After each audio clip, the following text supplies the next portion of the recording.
to Weather in April. My name is April Norman and I'm here today to talk to you about intracranial hypertension. Intracranial hypertension is a condition where your spinal fluid in your body increases. It's called idiopathic, which means it pretty much happens for no reason whatsoever.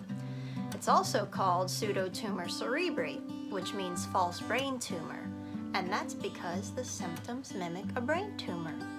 Now, spinal fluid is what cushions your brain and your spine, so if the levels are too high, it can cause excruciating pain.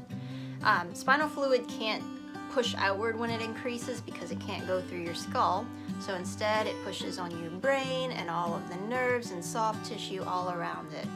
And your spinal cord, it's not bone that surrounds your spinal cord, it's some tough matter called the dura, and your spinal fluid pretty much can't go through that either.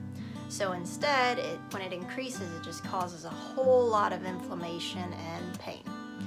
This condition is rare. There's only about 1 in every 100,000 people who have it. Although I do believe the numbers are much higher. I think a lot of people aren't speaking up. A lot of people are probably going misdiagnosed, because I was for months.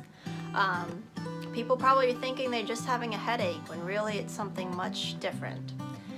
In order to be diagnosed with this, typically you have to have a spinal tap, and that's going to measure the levels of spinal fluid in your body. It can also cause relief for a lot of people. And the typical range for a person is about 12, around that area. They measure it in millimeters of mercury. Anything higher than, say, the upper 20s is considered high spinal fluid pressure. So that's the way that they would determine it for you. Now, I'm not a doctor, I'm not a medical professional, I have no medical degree, so if you think you have this condition, having any symptoms, any health issues at all, please seek a medical professional first and foremost. My job with Weather in April is to provide awareness for people. There's currently no cure for this condition, so I want everybody to be able to educate themselves about what can happen in your body and start putting our heads together to narrow things down about why this happens and how we can fix it.